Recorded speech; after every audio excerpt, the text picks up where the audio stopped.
support breast cancer research. Until 1 in 8 is none in 8. I'm Ed Evans, CEO of Consumer Cellular. Ever wonder why Big Wireless wants you on an unlimited plan? They probably want you to cover the cost of those 20-somethings using all that data every month. But most people 50 and up like me only use 12 gigs or less. Don't get bamboozled by Big Wireless. Switch to Consumer Cellular. Our plans start at just $20, and we use the same towers as the big guys. Join the millions who choose something better, because if you're not using all that data, you're probably getting used. Call 1-888-FREEDOM, visit consumercellular.com/fax or a store near you. Plans include $5 credit for auto pay and e-billing. See site for additional facts. This is WBNW 1120 AM, the Money Matters Radio Network. This is the Money Matters Radio Network, WBNW 1120 AM and W275CM FM, Concord, Boston, the Money Matters Radio Network. Environmental nonprofit Ocean River Institute is working with communities to tackle climate change with nature-based solutions that feature slowing water down and building more soil with grasses and plants.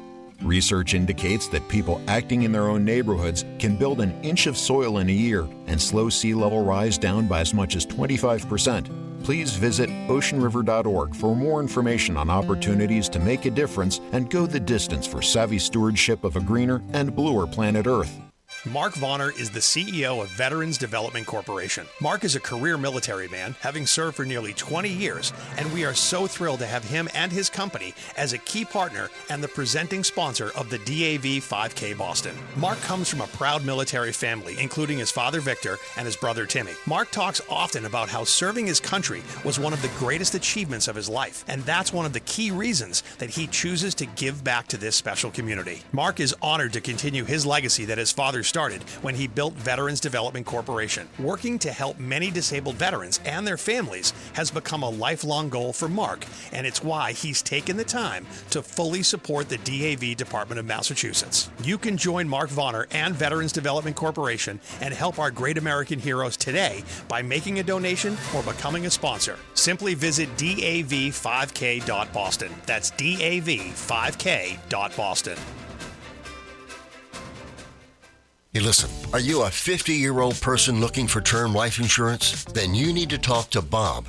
Bob specializes in helping people find $1 million or more of term life insurance for a couple of $100 a month. Look, you need to know there's a price war in the term life insurance business, and you may be paying too much. Call Bob, and he'll shop and see how much money he can save you. Look, this could be the last term life insurance policy you ever have. Your rates are guaranteed for the next 20 years. That's right, guaranteed level rates for the next 20 years. And if you're a smoker or your health is not perfect, Bob has great rates for you too. So for $1 million of term life insurance coverage for a couple of $100 a month, call Bob right now. 800-965-7987. 800-965-7987. 800-965-7987. That's 800-965-7987. Paid for by Term Direct.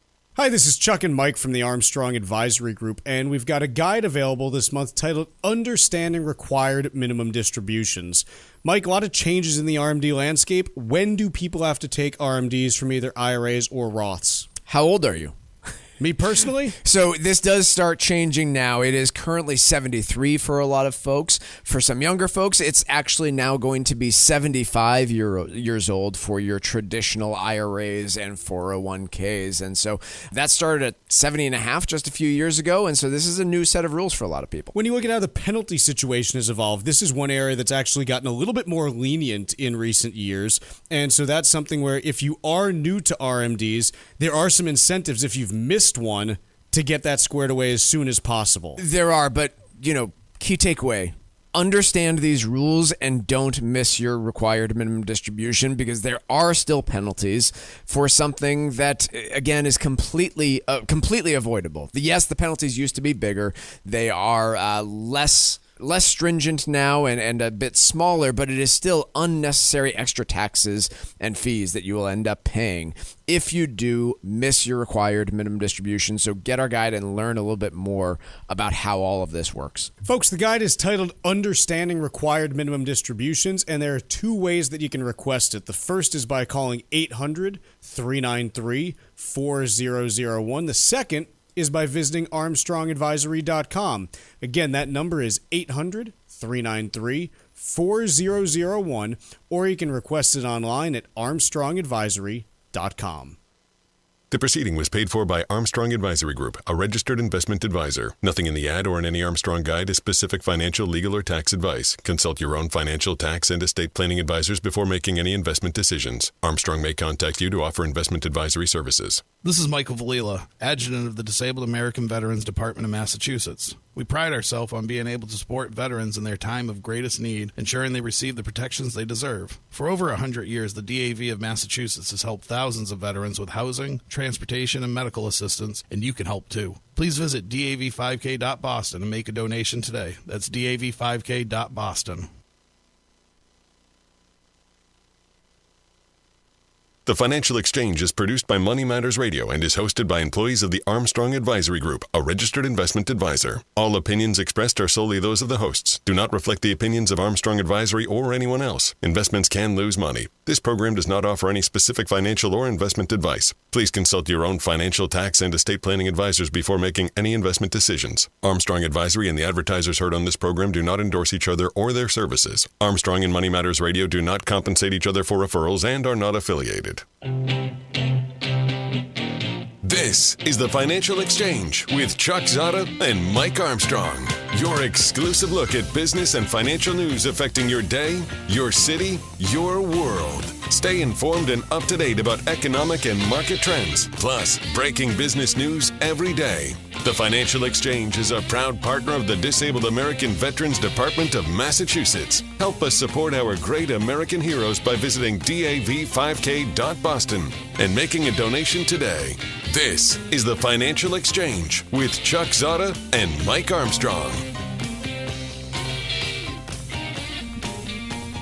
Chuck, Mike, and Tucker with you here, and it's a Monday.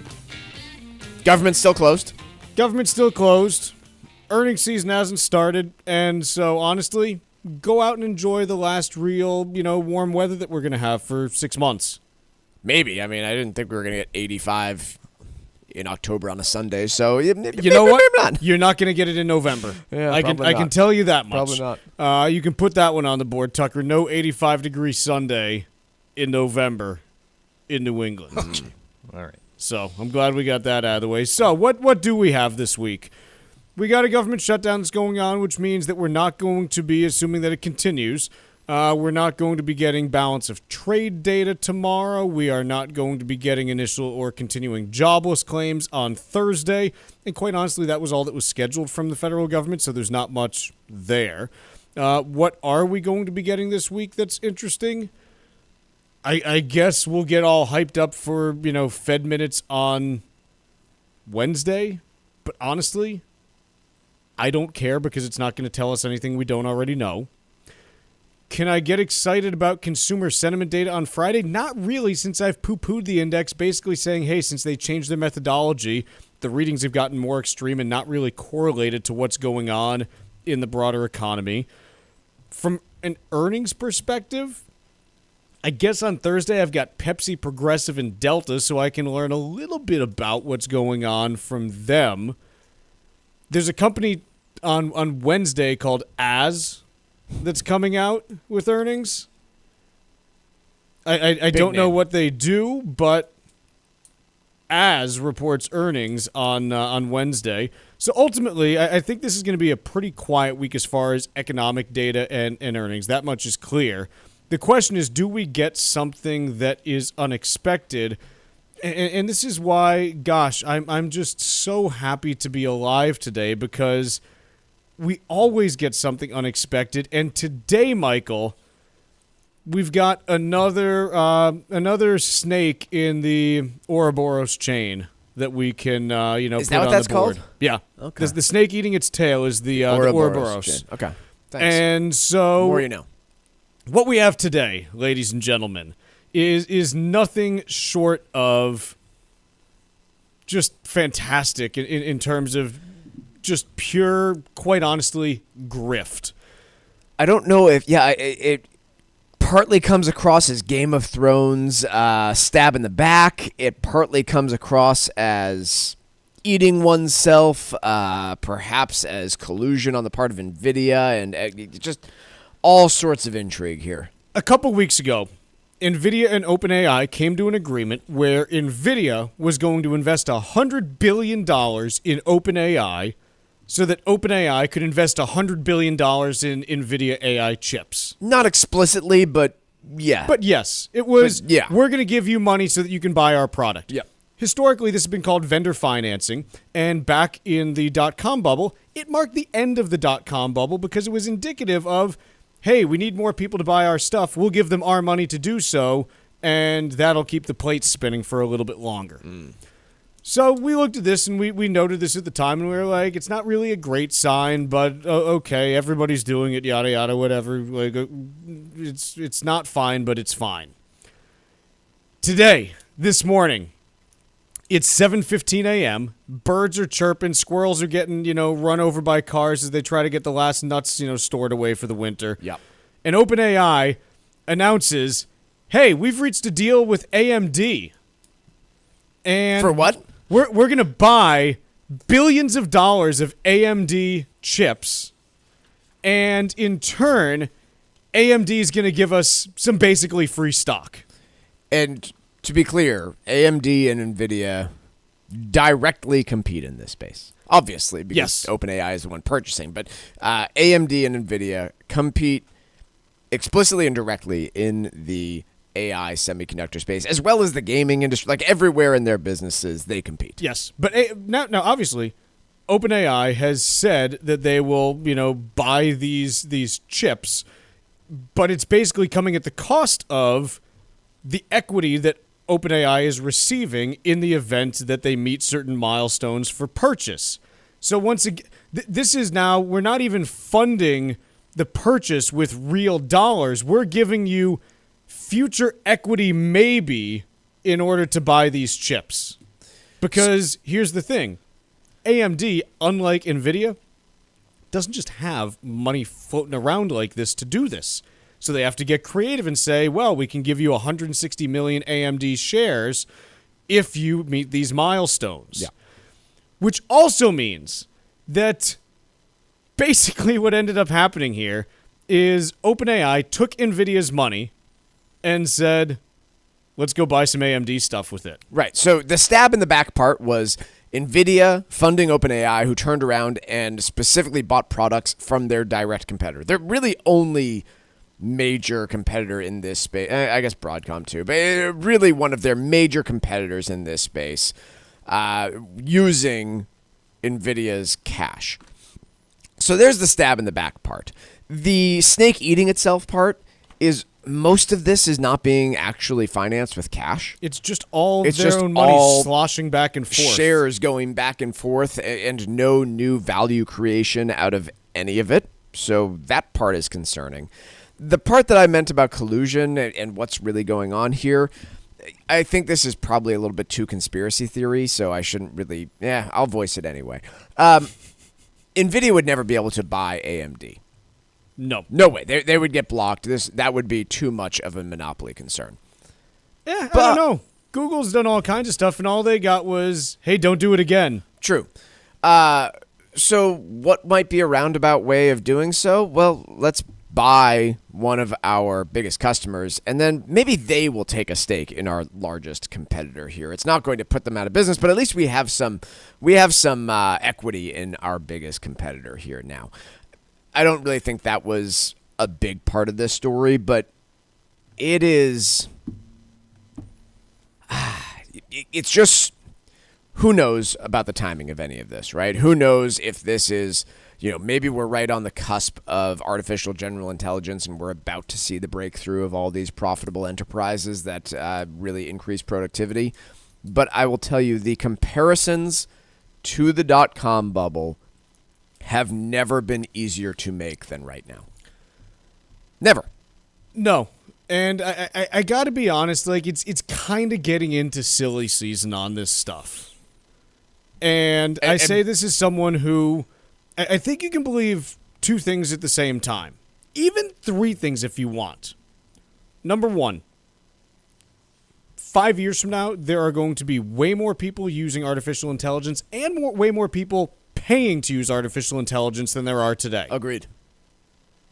Despite that, I think that the level of malinvestment that is out there is going to be crippling for a lot of the players in this space. And it certainly does appear that this is going to be pretty close to winner takes all. And the problem there is, okay, everyone else is pouring all this money in, and when large language models are commoditized and the costs come down and you've still spent all this money because you got to spend the money on the chips, there's going to be a lot of pain felt when that happens. By the way, AMD today up 25% on this news. And the third piece, 25% on this news. And by the way, Nvidia, who got, at least on the surface, screwed on this deal, is only down 1%. Keep in mind, in market cap terms, that's the same as AMD being up 25%. Yeah. Yep. You know, AMD's a $4 trillion company. They lose 1%. They lose $40 billion. Yep. If you are AMD, they are a $200 billion company. You go up 25%, you made $50 billion. So on a market cap basis, it's saying, yeah, this is pretty much neutral, but somehow accretive. I don't, whatever. What's $10 billion amongst friends, you know? Mm-hmm. The third thing I was going to say about AI, we may end up reaching artificial general intelligence. It will not be through large language models. That technology is just about maxed out, quite honestly, from what I have seen. And my evidence for that is, A, all of the additional money that's pouring in is generating like very incremental improvements at this point at tremendous additional cost, so you can't get through that hump. And you're also now getting to the point where you're seeing much cheaper models coming out that can do like 95% of it. And it's like, okay, you're not going to be able to make any money off this because it's going to just become commoditized, and no one's going to make any money selling a commodity because no one ever makes any money selling a commodity.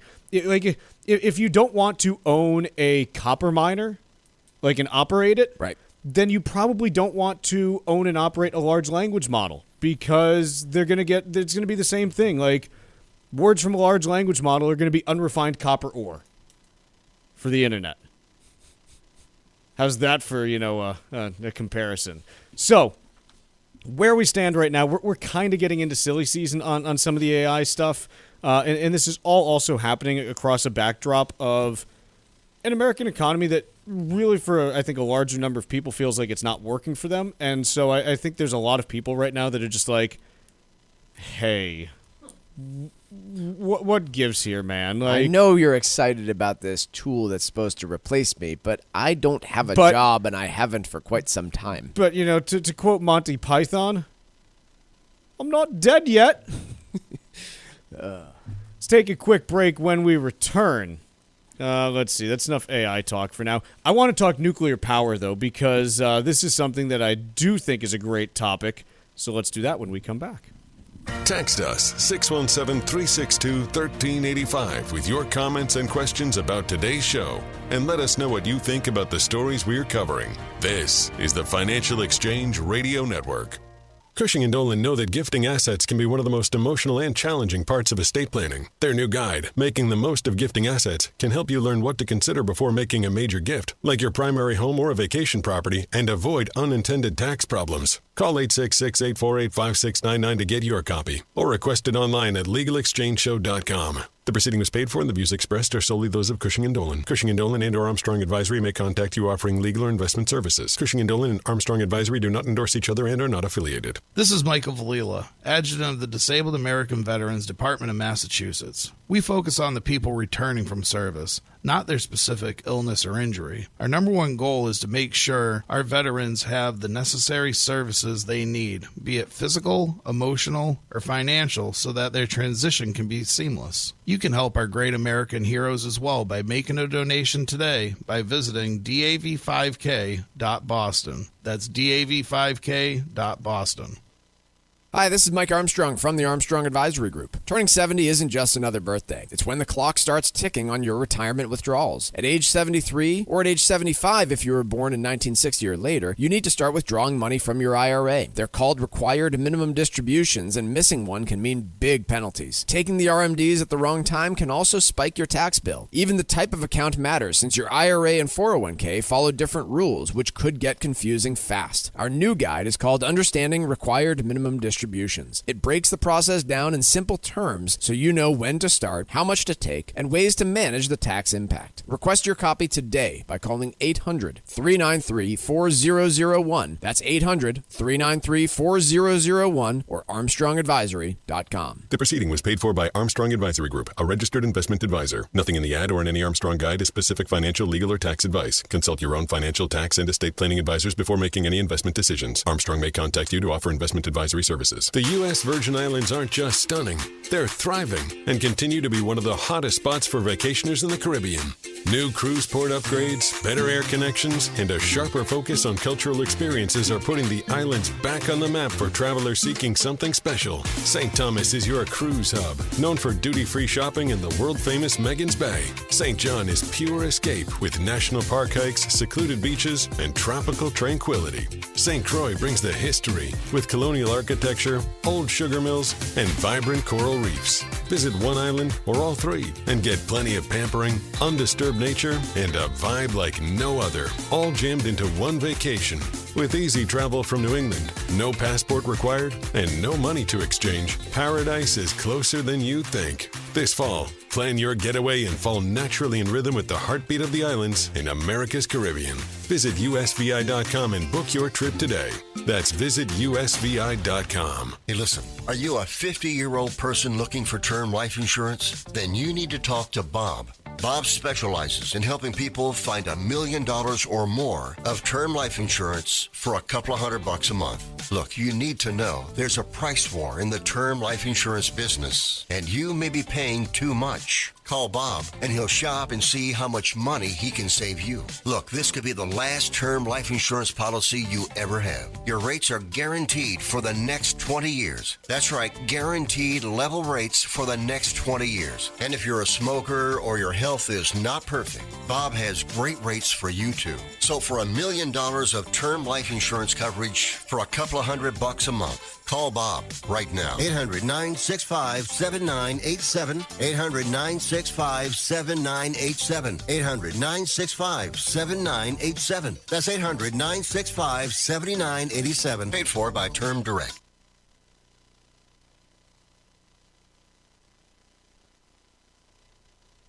Breaking business and financial news first throughout the day. Only here on the Financial Exchange Radio Network.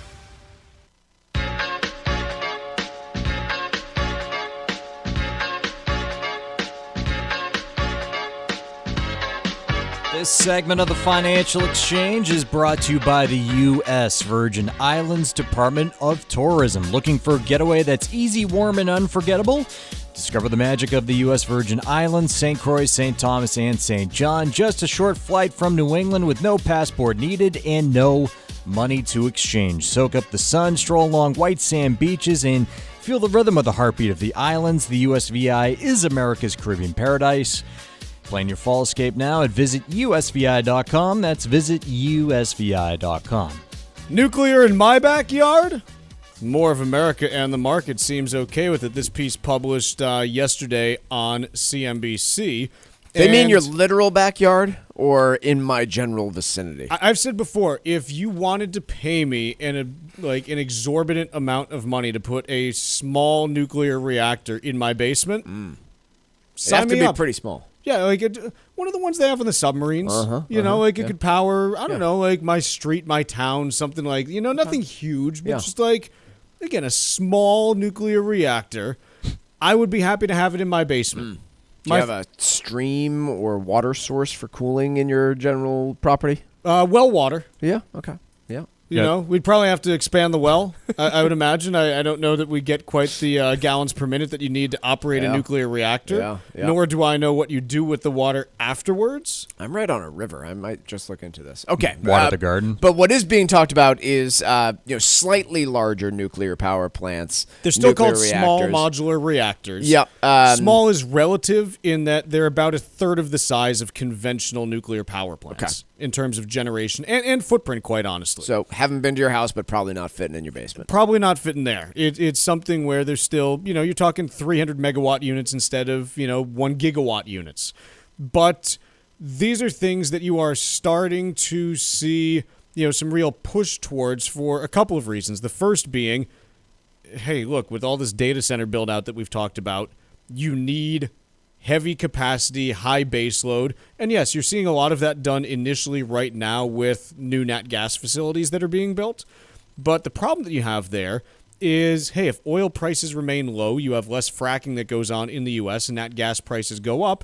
It just became a whole lot more expensive to provide electricity either to your data center or to everyone else. So I'm going to oversimplify this a little bit, but what's the attractiveness of these things? It's similar to what you would get from a modular home. You can manufacture it in one centralized place, have a team of experts that are building them out, ship them to location, finish on site, rather than a custom-built solution for each nuclear power plant that you manufacture. It's supposed to be faster, cheaper, and that's all you really care about right now when you're talking about nukes. Well, also safe. Yes. Fast, cheap, safe would be good. Now, the question on this is going to be, hey, when the rubber meets the road, can you actually get them built? Because that's long been the problem in the U.S. And I think that encompasses two things, right? Like, one, can you actually physically build them safely, cost-effectively?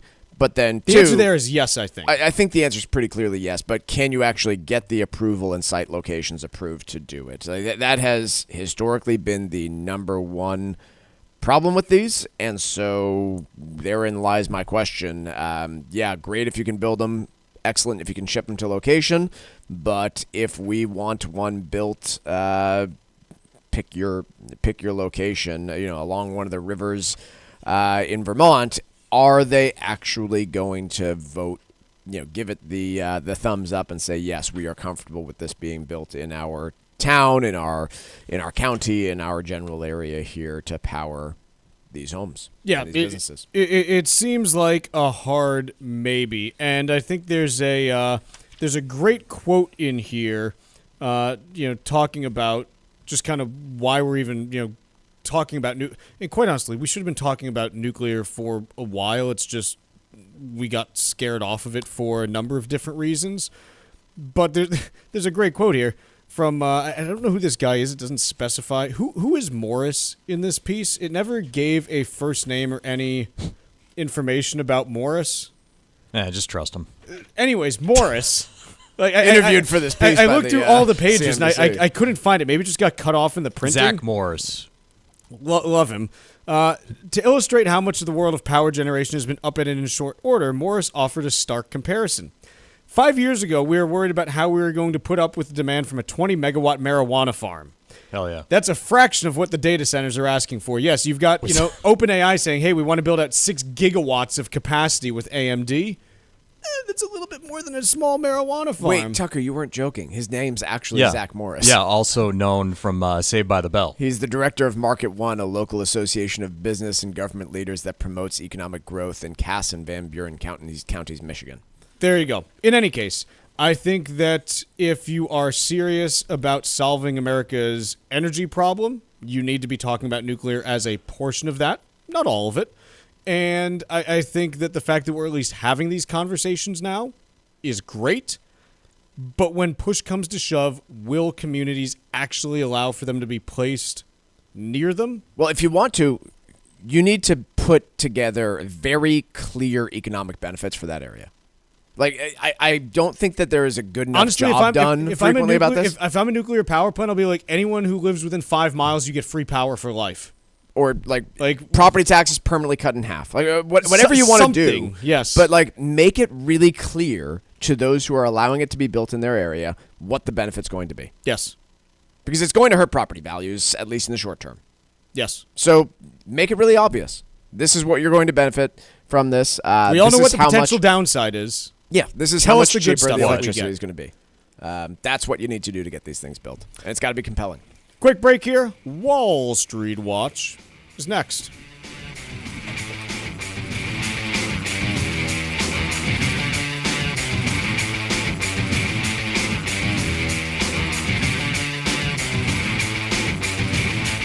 Like us on Facebook and follow us on Twitter @TFE Show. Breaking business news is always first, right here on the Financial Exchange Radio Network. Sometimes we know what's next. Other times, it's impossible to know.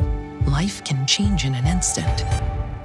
Don't be caught standing by the next time someone's heart stops. Knowing CPR gives you the ability to act and takes you from bystander to lifesaver.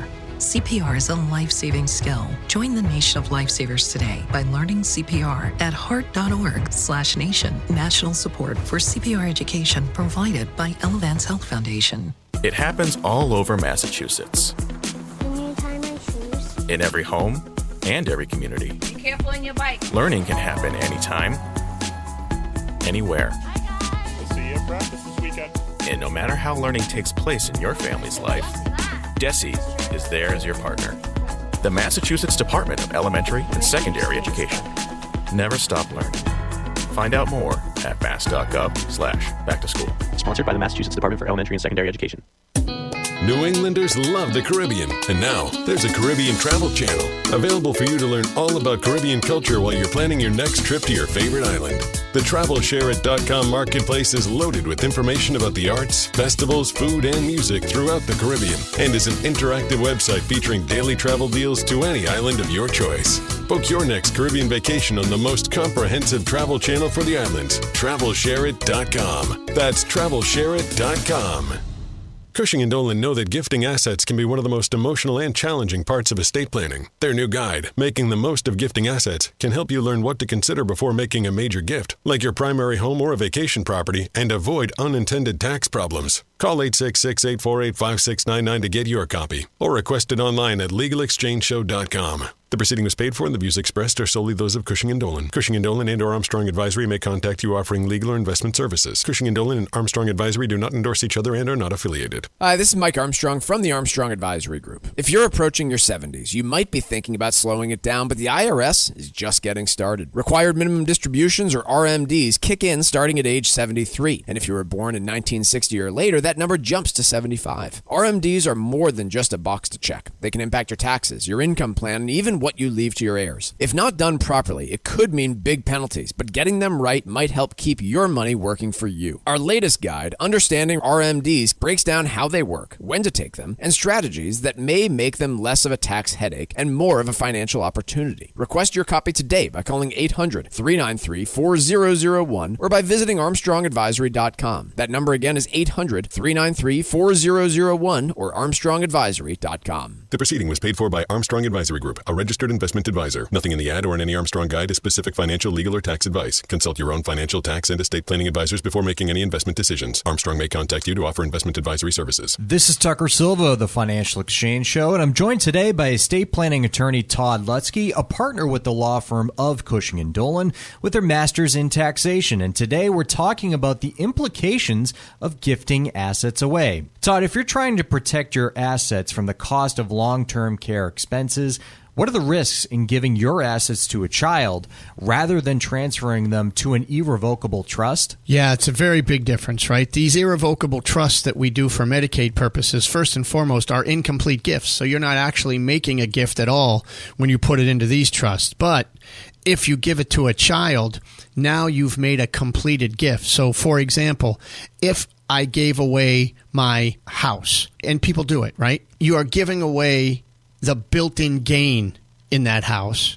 You now don't have any control over the house. You can't sell it and buy another one if you want to move. You need the kids' permission for all of that. Plus, if you never sell it and you die, you've trapped the built-in gain for the kids. When they go to sell it, they're going to have to pay capital gains tax. Whereas if you keep it, you can control it, get a step-up in basis for the kids when they die, and still protect it from the nursing home through the trust. Either way, it's going to take 5 years. But gifting isn't always the answer. Educate yourself about the implications of gifting your assets away. Request your free copy of Todd's brand new guide called Making the Most of Gifting Assets right now by calling 866-848-5699. That's 866-848-5699. Or you can request a copy on their website, legalexchangeshow.com. The proceeding was paid for, and the views expressed are solely those of Cushing & Dolan. Cushing & Dolan and/or Armstrong Advisory may contact you offering legal or investment services. Cushing and Armstrong do not endorse each other and are not affiliated.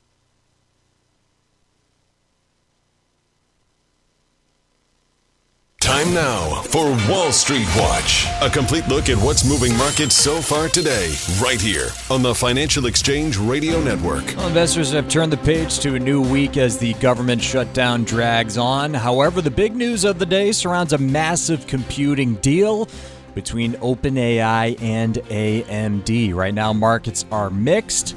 The Dow is down by 0.33% or 153 points. S&P 500 is up 0.2% or 14 points higher. NASDAQ is up 0.3% or 80 points higher. Russell 2000 is up 0.4%. 10-year Treasury yield up 2 basis points at 4.148%. And crude oil up 1.25%, trading at $61.64 a barrel.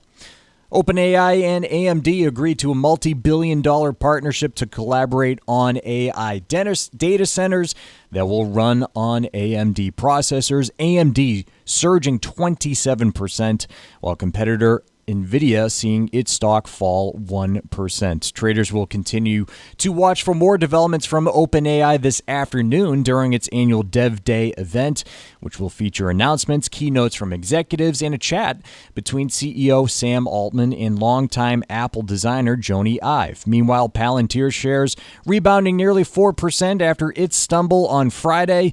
The data analysis company pushed back against a Reuters report about security flaws in a communications platform designed for the U.S. Army. Elsewhere, Fifth Third Bancorp announced a $10.9 billion all-stock deal to buy regional bank Comerica.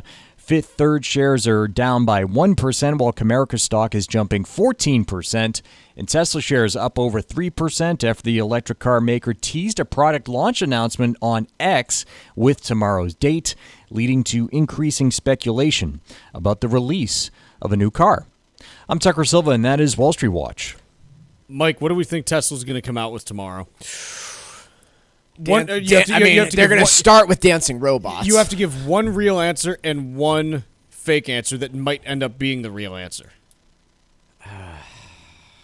Here's my real answer guess. The low-cost Model Y. You know, the bargain basement version that they think they can maybe get to like $35,000 or $33,000. I think it's going to be even less exciting. I think it's going to be a revamped version of self-driving. Okay. And now what about your joke prediction that still might actually be something they announce tomorrow? Robots driving the self-driving cars. Helicopters. Or drones, like some kind of flying car type thing. We'll see what we get. Piece here in the Bloomberg. Or nope, it's in the Wall Street Journal-berg. Why delaying your Social Security benefits may not make sense. So a lot of people talk about, hey, I want to delay as long as possible to maximize that benefit, which, again, if you have, good longevity and yada yada, like that can obviously make sense. The place where it stops making sense is where you actively harm other parts of your retirement plan in order to basically make this happen where, okay, you could be, pulling from other assets that might rise at a rate that's faster than what Social Security rises at. Maybe when you look at the inflation assumptions that you're using for Social Security, you're not looking at them accurately. And so there are cases where waiting till age 70 may not make the most sense and may actually hurt your retirement planning. Yeah, I mean, the easiest one that I think most people know about is if you have some health conditions. Yes, if you die, you get Nothing on Social Security or a tiny little check for your spouse. But there's all sorts of other considerations. I was working with somebody recently who, for instance, has a minor child and will have a minor child while he's on Social Security. There's a whole bunch of extra benefits you get for your minor child in terms of cash payments to you for having a minor child while on Social Security. Like, why would you want to delay your Social Security in that case? The piece that Wall Street Journal makes is, oftentimes people make these decisions in a vacuum, and that is a fair point. Like, oh, I'm comparing the increase on my Social Security to my buying power today. Yep. Well, 4 years from now, your cash that you have today is not going to buy you as much stuff. And so, yes, you need to assume the increases on Social Security, but you also need to assume the increases on the basket of goods that you are purchasing. Okay. But frankly, if somebody's doing all the math on Social Security, I think they're probably factoring that piece in, would be my guess. I think the point that you made earlier is a good one, Chuck. Like, if I Thank don't you. have Social Security, how am I going to pay my bills? Like, do I have to take a loan to pay my bills if I'm not on Social Security? Probably a good reason to pull Social Security at that stage. There's other stuff, too. I mean, ultimately, the decision on Social Security, I say this over and over again, like, you have to make it within the confines of your overall plan. And so if one of your key goals, for example, is to wash as much money out of your IRA and get into a Roth as possible because you're terrified about your personal tax rate going up, then, that should play into account on your Social Security strategy because that can help pay your bills while you wash those taxes out. There's a lot that goes into all of this, I think, would be my main point when it comes to that Social Security discussion. You have anything else to add on it, Chuck? No, I think that's kind of the big, the heavy Too often stuff. people look at it as this, like, holy grail. Like, Social Security is just another asset for you.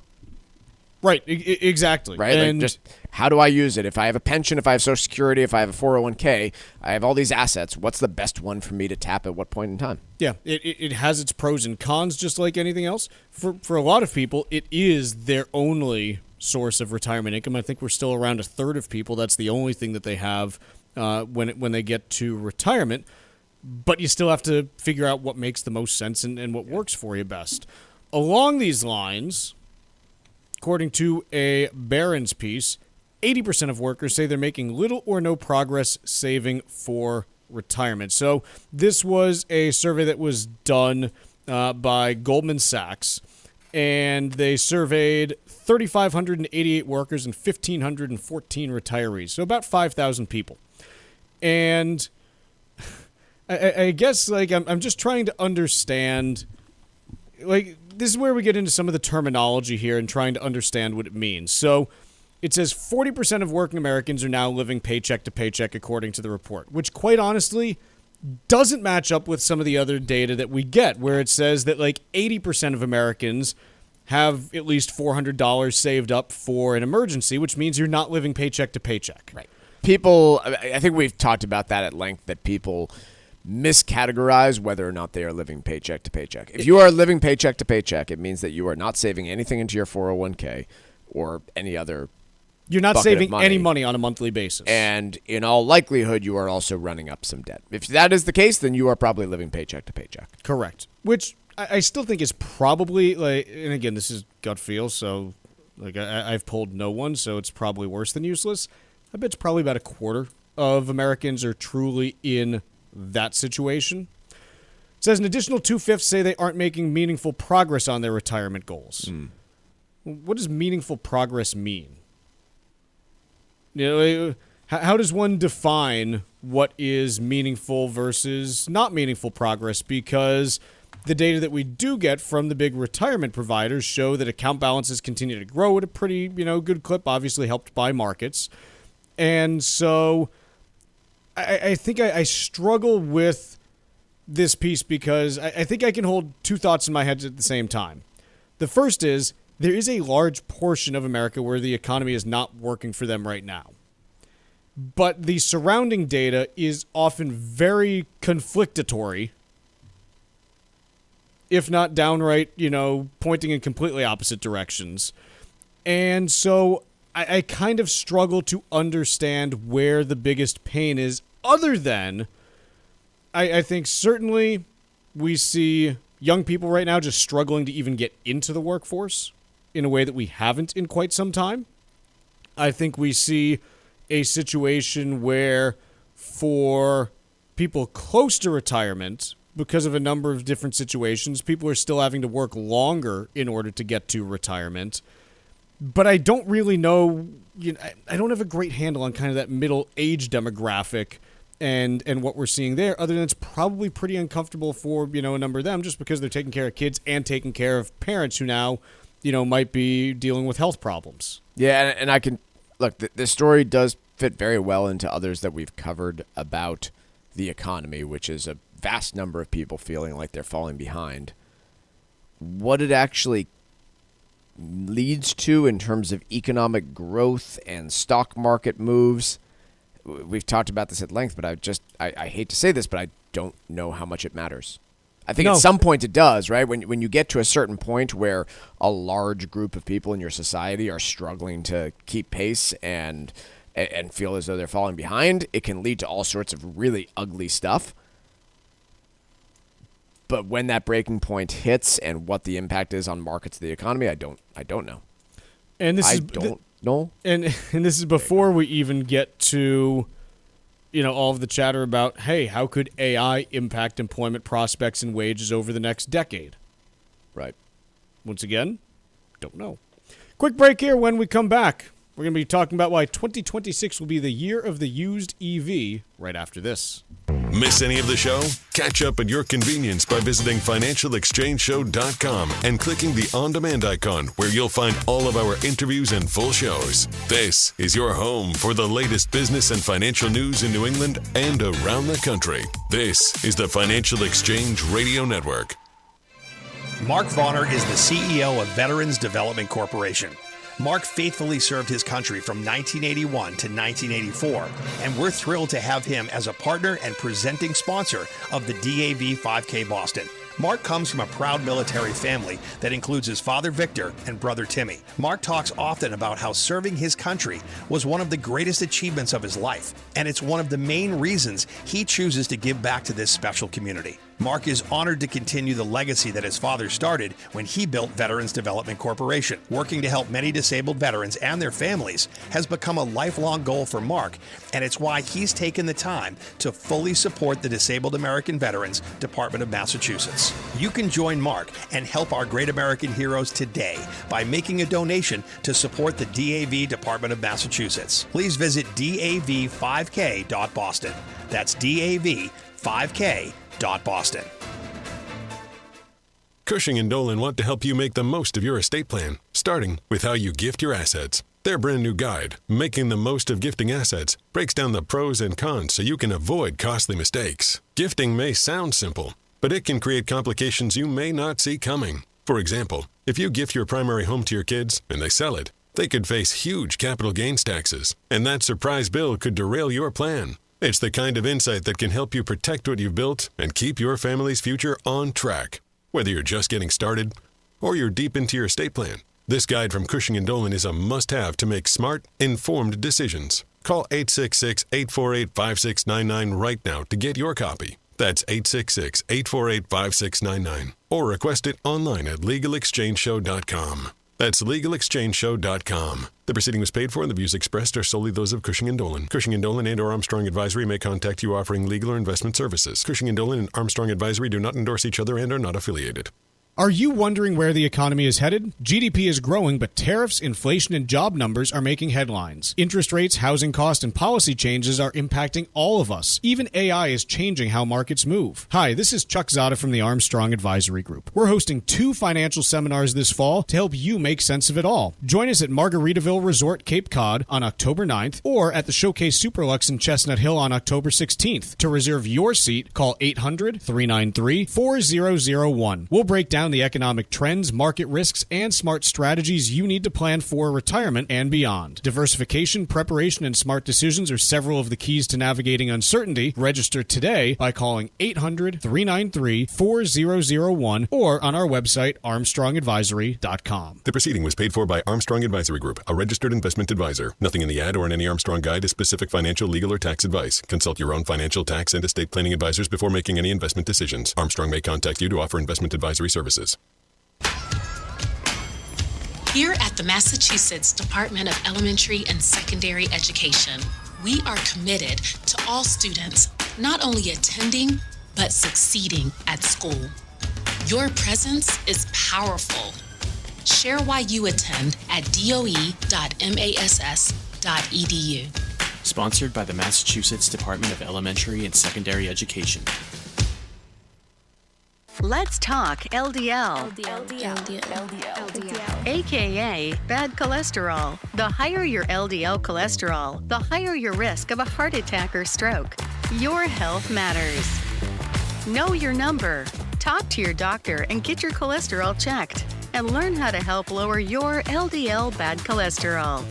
Because your health is in your hands. Find out more at heart.org/LDL.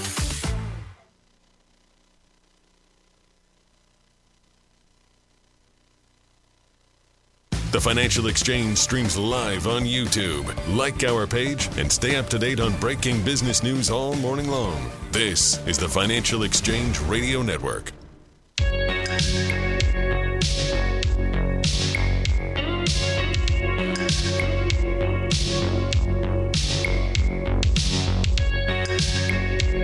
Piece from Market Watch. Are we in recession? Yes, if you live in one of these 22 states. So obviously, like, you can't really have, in my opinion, like, how small are you going to go on this? If you're going to say that you can have a state-level recession, well, then can you have a city level? Can I personally be recessing while Mike is, obsessing? Like, it's just, at a certain point, it gets too granular and it doesn't mean anything. I agree. But I will say that if you are listening to this show on terrestrial radio, then you probably live in a place that's in, their definition of recession right now, which is compelling, right? Like pretty much all of New England meets this category at the moment. Yes. Now, I know I'm excluding a few of our listeners out in, I'm going to fail to name the city, so I'm just going to not do it. But Portland. There's a few places where that's not the case, but yeah, there is a significant portion, and we've talked about this, how unemployment rates, for example, in Massachusetts have climbed substantially faster than the national average. Now, what I would love to see is show me this chart and how it evolves, kind of over time. Yeah. Because what I can tell you is this doesn't mean anything good. Sure. Like, this is not so, as much as I believe, yes, like, I don't think that you can have a state-level recession, because that's just not what that word means. Right. We have a pretty strict definition of recession in this country. I do think you can say, hey, if you're hitting these metrics in a certain, in a growing number of states, it doesn't necessarily mean anything good. So that's, I think, where I kind of end up landing on this, when it's all said and done. The big thing is that when you are talking about the states that are seeing these problems right now, it's predominantly the Northeast and Northwest, and then kind of a smattering of Midwest states, and in the Southeast, you basically have Texas and Arkansas, Texas and Alabama that fit the bill. I'm coming around to agreeing with you that this doesn't matter, Chuck. If you have 22 states in recession, but none of them are New York, Florida, Texas, or California, then it doesn't matter. Right, like, it doesn't matter. I say this with all the love in the world for the state of Vermont, which I believe is the second smallest in the union. It's just not going to have a big enough impact economically. Yeah. It's just not. Likewise, if Texas, goes into a quote-unquote recession, man, like that's a whole lot of economy that you got to figure out how to turn around. And it's not as though we're looking at a map here that says, oh, yeah, these 22 states are in recession and then most of the rest are just barely keeping along. Like, no, Texas and Florida and Louisiana and big parts of the country, Arizona, are actively expanding. Right, and it's places that are getting data center growth and things like that. And yes, even though we talk about Texas and Florida and the real estate markets there, and they're like, hey, it's really bad from a real estate perspective. At least they were building real estate over the last few years. And also, real estate's not everything. Right. There's other stuff going on there. So I think that overall, yes, this has some concerning signs. It's not what you want to see. But just counting states without noting the magnitude of those states does a disservice to what this means. It is a good transition, though, and a good reason to attend one of our upcoming events. We have one this Thursday, and there are still a few spots left. It's at the Margaritaville Resort in Cape Cod. October 9th, this Thursday, we're going to be doing a live broadcast of this show, followed by a presentation. Chuck and myself will be hosting. Lunch is free. The whole seminar, the whole live broadcast is free. We're going to be talking about the state of this economy right now, what it means for young people trying to enter the labor market, what it means for folks that are on the cusp of retirement, this infatuation that every investor seems to have with artificial intelligence. We're covering all of it at this live broadcast and live post-broadcast event. We would love for you to join us. You can check it out at armstrongadvisory.com. In addition to the one this Thursday, we have one next Thursday as well. And again, a few spots left at both. Showcase Superlux in Chestnut Hill on October 16th. Margaritaville Resort in Cape Cod, October 9th. You can register at armstrongadvisory.com. But again, space is limited and they are coming up quick. 800-393-4001. Really fun events.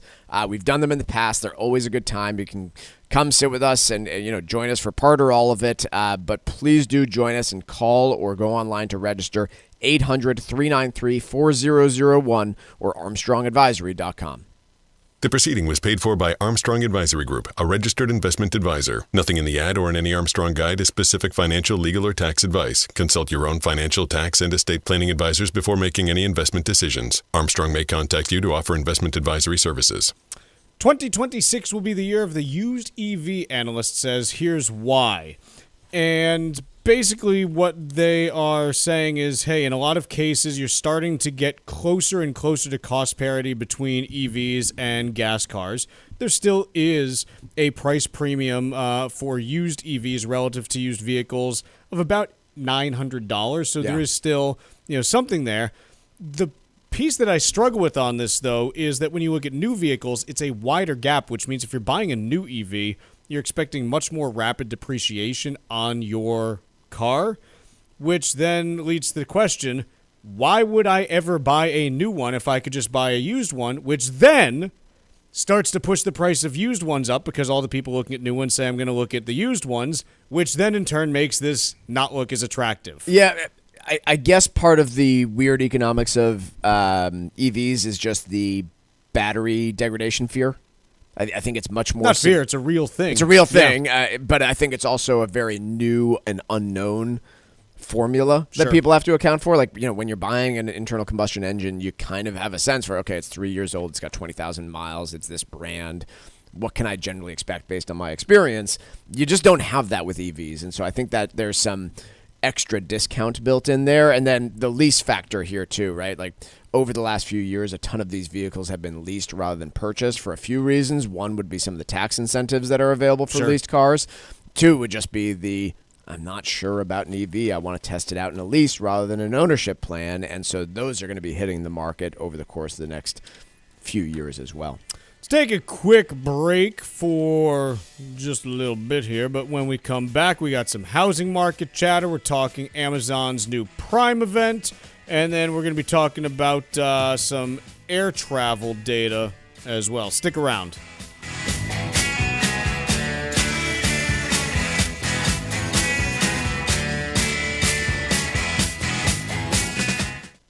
Are you over the age of 50? Want peace of mind and financial security for your family? Here's an important message to you from Senior Care USA. The average funeral now costs over $10,000. That leaves your loved ones the burden of paying your debts and funeral costs. Our plans start as low as $1 per day and will pay your family up to $30,000 to help pay for your funeral and other expenses. There are no medical exams, your rates will never increase, and your plan cannot be canceled, regardless of your medical conditions, as long as you make your premium payments. Get up to $30,000 in final expense insurance. Call now for free information. Just answer a few simple questions and get approved right over the phone in just a few minutes. Call right now. Call 800-378-3818. 800-378-3818. 800-378-3818. That's 800-378-3818.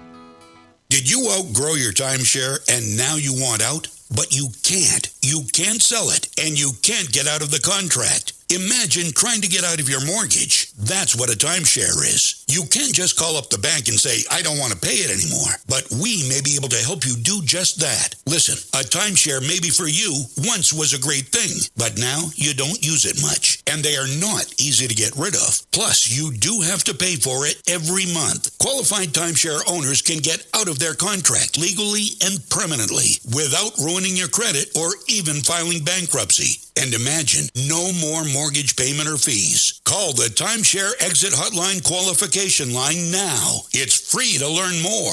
800-455-7967. 800-455-7967. 800-455-7967. That's 800-455-7967. Paid for by Timeshare Defense. Hey, listen, are you a 50-year-old person looking for term life insurance? Then you need to talk to Bob.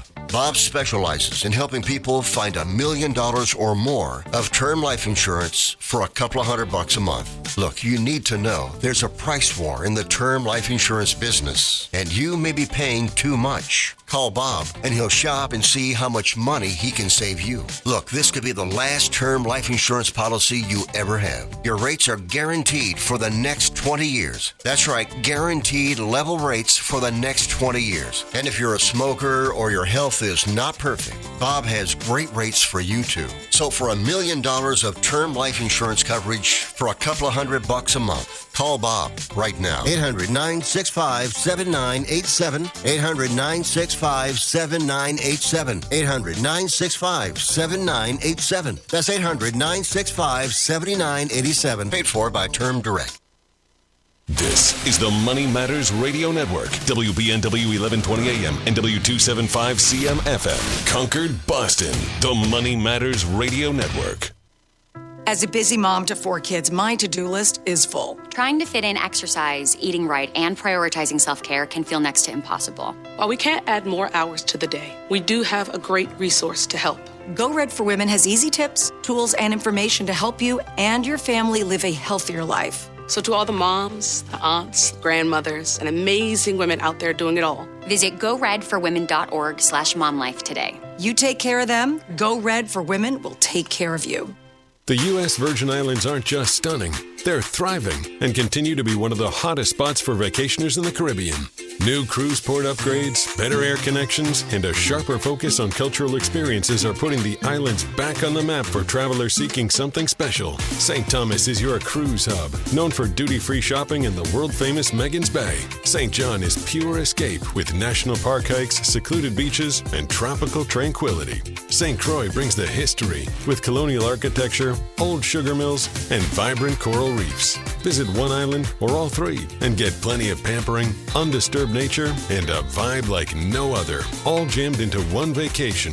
With easy travel from New England, no passport required, and no money to exchange, paradise is closer than you think. This fall, plan your getaway and fall naturally in rhythm with the heartbeat of the islands in America's Caribbean. Visit usvi.com and book your trip today.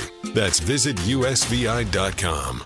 Mark Vonner is the CEO of Veterans Development Corporation. Mark is a career military man, having served for nearly 20 years, and we are so thrilled to have him and his company as a key partner and the presenting sponsor of the DAV 5K Boston. Mark comes from a proud military family, including his father Victor and his brother Timmy. Mark talks often about how serving his country was one of the greatest achievements of his life, and that's one of the key reasons that he chooses to give back to this special community. Mark is honored to continue his legacy that his father started when he built Veterans Development Corporation. Working to help many disabled veterans and their families has become a lifelong goal for Mark, and it's why he's taken the time to fully support the DAV Department of Massachusetts. You can join Mark Vonner and Veterans Development Corporation and help our great American heroes today by making a donation or becoming a sponsor. Simply visit dav5k.boston. That's dav5k.boston.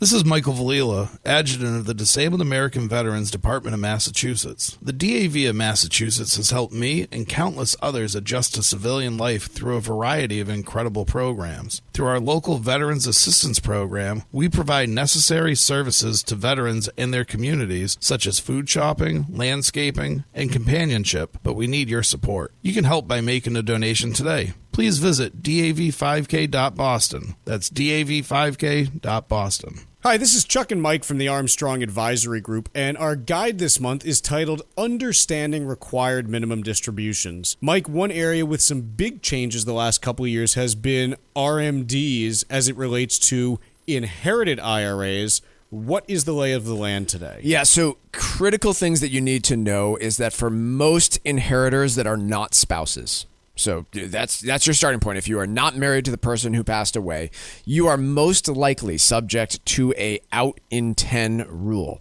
What has also changed is that you're required to satisfy 2 different rules for most folks. Again, You are required to empty that inherited IRA within a decade. You also have annual required minimum distributions based on life expectancy. So it is really complicated now for inheritors. How does that potentially influence how a parent may leave assets to surviving children in terms of taking their incomes into account? Yeah, well, I mean, look, it is going to concentrate this additional income in a decade time period after you're gone. And so it adds a little bit of complexity in terms of that estate planning, right? Maybe I've got two kids. One's a very high income earner. One is a little bit lower. Do I potentially reshape my beneficiaries so that they both receive the same amount, maybe after taxes? A lot of complex planning you can do there. The guide this month is titled Understanding Required Minimum Distributions. The two ways that you can request it are by calling 800-393-4001 or by visiting armstrongadvisory.com. Again, that number is 800-393-4001, or you can request it at armstrongadvisory.com. The proceeding was paid for by Armstrong Advisory Group, a registered investment advisor. Nothing in the ad or in any Armstrong guide is specific financial, legal, or tax advice. Consult your own financial, tax, and estate planning advisors before making any investment decisions. Armstrong may contact you to offer investment advisory services.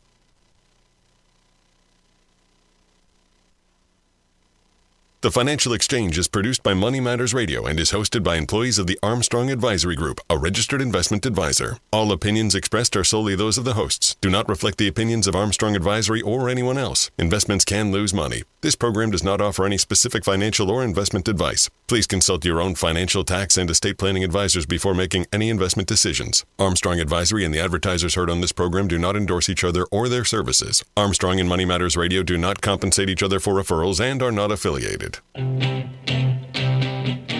This is the Financial Exchange with Chuck Zodda and Mike Armstrong. Your exclusive look at business and financial news affecting your day, your city, your world. Stay informed and up to date about economic and market trends, plus breaking business news every day. The Financial Exchange is a proud partner of the Disabled American Veterans Department of Massachusetts. Help us support our great American heroes by visiting dav5k.boston and making a donation today.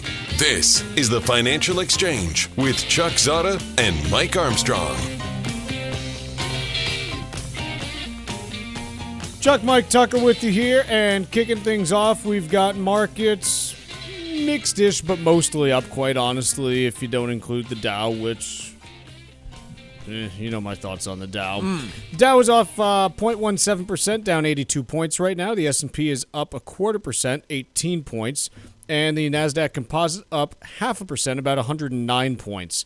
This movement largely happening due to what's going on in the semiconductor industry, where this morning, OpenAI said, hey, AMD, guess what? We'll buy a bunch of chips from you if you give us a bunch of stock in your company if we buy those chips.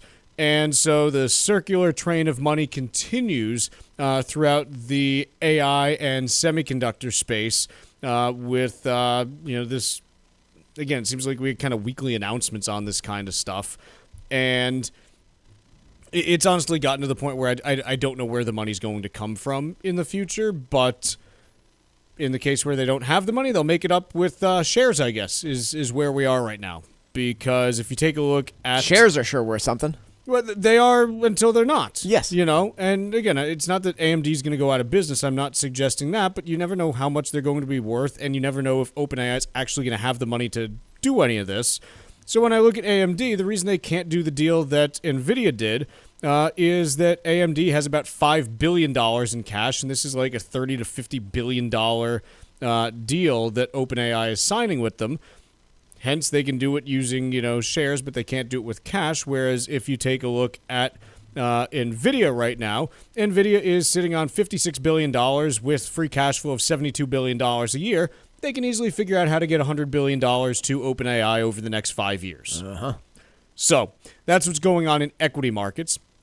Bond market, we got a little bit of a sell-off there this morning, but it's kind of being tempered now. 10-year Treasury is up 2.1 basis points to 4.14%. This not due to anything that's happening domestically in the United States, but rather in Japan. We've got a new prime minister there who basically is in favor of what I would call Abenomics on steroids. hey, let's, weaken the yen, let's pump money into the system and try to grow the Japanese economy, Japanese long-term bonds are blowing out to the upside, and so globally you're seeing a little bit of a yield move up as well. But again, a couple basis points in the U.S., not anything huge to write home about. Oil, West Texas Intermediate up 42 cents a barrel to 61.30. No big moves there. But let me tell you about where we're still seeing big moves, and that is in GOLD. What's that spell, Michael? Gold. Correct. Gold, up gold. $70.10 an ounce, almost 2%. I love gold. Thank you very much. To $39.78 30. That is an all-new, all-time high. Obviously, if it's an all-time high, it has to be all new. And we're within about 0.5% of $4,000 per ounce for the first time ever. So even though bonds aren't screaming currency debasement, gold is absolutely screaming that with what's going on in Japan, and even translating it into dollar terms, you got a meaningful move there as well. For people who are fans of other precious metals, you don't just like the gold. Maybe you're a silver guy, maybe platinum, maybe palladium. Any of these idioms, whatever they are. Hey, those are all up too. Silver up $1%. Platinum up 1.5%, and palladium up 4%. So precious all metals those gold as a whole, investors are having their day. 48% dollar return on gold so far this year. It's been strong to quite strong. Let's talk about something that is not strong to quite strong, the housing market. And specifically, kind of the power shift that's happening where, look, in 2021 and even early 22, I would struggle to find any states as a whole that had buyer's markets. Agreed. It was as sellerific as you could possibly find. I mean, this was when you had the stories of, hey, guess what? We're going to an open house this weekend. Oh, how was it? There were 800 people there. There were 72 offers. 46 were all cash, and it eventually went for all cash 68% above asking price. Yeah, I remember those that days. was not too exaggerated, actually. Yeah. Today, that's not the case, and specifically, we've got a piece here from Fast Company talking about where you are seeing the biggest shift from seller to buyer markets. What are we seeing, Mike? Well, unsurprisingly here, the big shift is in some of the markets that we have talked about where the inventory levels have been ticking up pretty substantially. I think one other stat that I want to mention, Chuck. So in September of 2019, the total listings, according to Realtor.com, were sitting at 1.22 million. Yep. September 2025, we're at 1.1. And to put this in perspective, at 2021 levels, we were at about 550,000, so about half of where we are today. Right. So, look, everywhere across the country, the one-year inventory upticks are pretty, they're substantial really across the country. New York is the smallest one here at only 4%. But there's nowhere that's down. There's nowhere that's down. Even Connecticut, that we talk about quite a bit, is still up year over year. The problem, why I don't love this chart that, whoever this company, Fast Company, put together is it doesn't give you the larger context. So Connecticut here, September 2025, inventory is up year over year, 7.5%. Compared to 2019, it's down 70%. Yes. Florida, on the other hand, up year over year and up 22% since 2019. And so those are the factors that I consider a little bit more interesting. But Maryland, inventory just year over year up 46%. Nevada, year over year inventory up 32%. Washington State up 25%. So these are some meaningful year-over-year shifts that we're seeing in some of those states. Others that we've talked about before, Florida, Texas, the meaningful shift has really been over the last few years.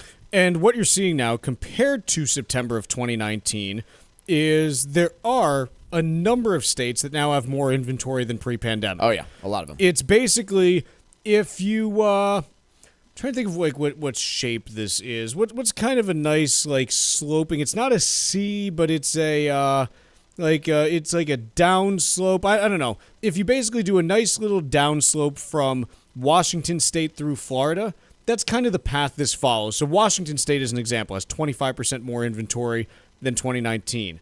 Idaho up 21%, Utah up 22%, Colorado up 29%. Arizona up 28, Texas up 31, Oklahoma up 9, Tennessee up 35. Yeah. You've got, Florida's up 23. So those are the big ones. You got a few others that are within sniffing distance, but by the spring are likely to start, being up pretty significantly. And that, the Carolinas are basically flat compared to pre-pandemic. Same with Alabama. Georgia still down 5% compared to pre-pandemic. Don't think that'll be the case next year. And California also seeing rapid moves up in inventory, up 21% this year, now down 7% compared to 2019 levels. That's probably going to go positive as well. The Northeast and Midwest, on the other hand? I was going to say, what is the trend here? What do these states have in common? Which ones? Like Florida and Washington State do not have a lot in common. Politics. They're both on the coast. Yeah. They can both get large amounts of rain in a short period of time. And politics, economic development, nothing else really seems to have a lot in common between these two. But, housing inventories that are similar. Likewise, Maine and North Dakota, other than really crappy Decembers, don't share a lot in common. And so I don't know what it is that is put this situation together, other than I think it's migratory patterns. Yeah. That's the only... If you want what this has in common... 2020 through 2022, people moved out of the Northeast and Midwest and went south and west. Yeah. Yeah. And now that's changed. The inventory is building because... With some exceptions, right? Apparently they didn't go to New Mexico. They preferred Arizona. No. They did not go to Louisiana. They did not go to Louisiana. They went to Texas or Florida. Mississippi, same story. Just... different patterns, and I can see it, like Tennessee. Yeah, I do know people that went to Nashville during COVID and really, laid down roots there. But it's tough to look through these and pick up some semblance of a real I think this reasoning is, trend. quite honestly, it's the places that were hip to move 3-4 years ago are now hip to move out of. Yeah. And it's for different reasons, by the way. Some of it is probably due to people saying, okay, I can't, work remote anymore and I need to, leave and yada, yada. Some of it is, hey, my property taxes are going up and my insurance premiums tripled. No, I'm not going to do this anymore. The dollars don't work the way they used to. I'm going to move somewhere else. The ones in those regions that didn't pick people, quite honestly, look, I love Louisiana. I was there 3 weeks ago. I try to go to Louisiana once every year or two just because I love it down there. Despite that, I can see why it's not everyone's cup of tea. It's aside from New Orleans, which quite honestly seems like a great place to visit, but I think I would be dead in 5 days if I lived there with all of the food I would eat. It doesn't have the hubs and the places that people were attracted to back in 2021 and 22. So I think you can see it where you say, yeah, I understand why Mississippi and Louisiana didn't pick up the population then, but Texas and Florida did. I can see why Arizona did, but New Mexico didn't. This clicks for me just kind of intuitively. But the problem is that this stuff is spreading, and it's going to spread to the Northeast and Midwest as well. It's just going to be on more of a delayed fuse. I think where we end up is the next 5 to 7 years. I don't think you see the housing market fall apart. I don't think prices really go anywhere because home prices need to see incomes catch up in real terms. Yeah. And that's just going to take time, a couple percentage points a year where, hey, incomes grow 2 to 3%. And home prices stay flat, and that's the mechanism that makes this up because we don't see signs of over-leverage in the housing market. Nope. We don't see signs of distress amongst mortgages and things like that. So it's not going to be that home prices go down 10, 15%. It's not 2007. It's just, hey, it's an affordability crisis where you're just going to have to see incomes grow their way out of it, and that might take 5 to 7 years when it happens. And some areas, locally, you could see problems in some areas. You already have to this point. Yeah. Let's take a quick break. When we come back, we've got trivia, and then, gosh, I'm just getting kind of tired of Amazon holding Prime events every couple months. Not me, Chuck. And I just wonder if it says something about the fact that they have to keep doing, if every day's Prime Day, is any day Prime Day? No day is Prime Day. Let's discuss when we return. The Financial Exchange is now available every day from 11 to noon on SiriusXM's Business Radio Channel 132. Stay informed about the latest from Wall Street, fiscal policy, and breaking business news every day. The Financial Exchange is live on SiriusXM's Business Radio Channel 132. This is the Financial Exchange Radio Network. Inflation, housing costs, and rising interest rates are putting pressure on families everywhere. From higher insurance and taxes to volatile markets, today's economic landscape is changing fast. This is Chuck Zodda from the Armstrong Advisory Group. We're hosting 2 financial seminars this fall, first at Margaritaville Resort Cape Cod on October 9th, and next at the Showcase Superlux in Chestnut Hill on October 16th. Call 800-393-4001 to reserve your spot. We'll discuss how to manage risk, protect your retirement, and create a plan that can handle economic ups and downs. Whether it's core inflation, market volatility, or policy changes, you'll learn about strategies that may help you plan smarter. Register today by calling 800-393-4001 or on our website, armstrongadvisory.com. The proceeding was paid for by Armstrong Advisory Group, a registered investment advisor. Nothing in the ad or in any Armstrong guide is specific financial, legal, or tax advice. Consult your own financial, tax, and estate planning advisors before making any investment decisions. Armstrong may contact you to offer investment advisory services. The U.S. Virgin Islands aren't just stunning, they're thriving and continue to be one of the hottest spots for vacationers in the Caribbean. New cruise port upgrades, better air connections, and a sharper focus on cultural experiences are putting the islands back on the map for travelers seeking something special. St. Thomas is your cruise hub, known for duty-free shopping and the world-famous Megan's Bay. St. John is pure escape with national park hikes, secluded beaches, and tropical tranquility. St. Croix brings the history with colonial architecture, old sugar mills, and vibrant coral reefs. Visit one island or all 3 and get plenty of pampering, undisturbed nature, and a vibe like no other, all jammed into one vacation.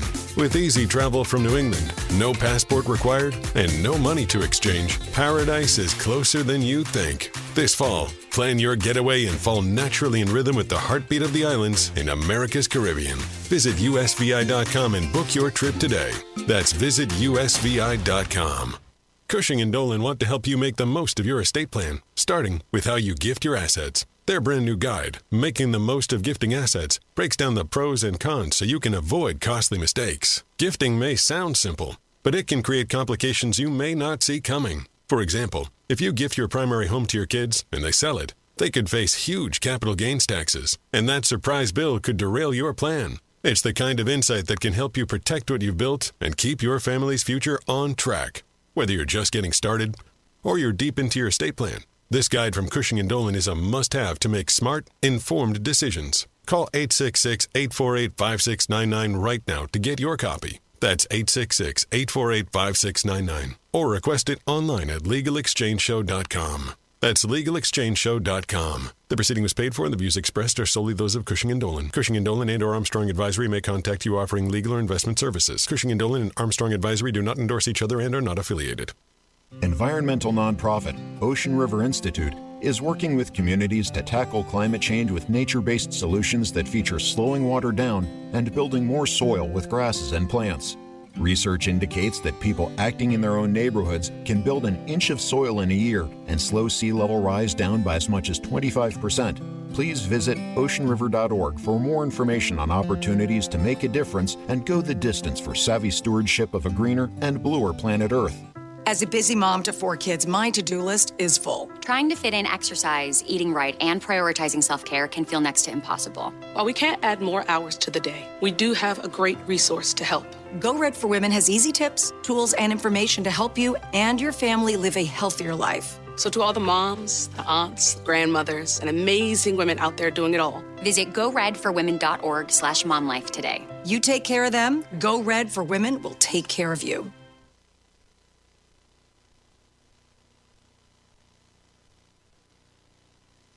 Find daily interviews and full shows of the Financial Exchange on our YouTube page. Subscribe to our page and get caught up on anything and everything you might have missed. This is the Financial Exchange Radio Network.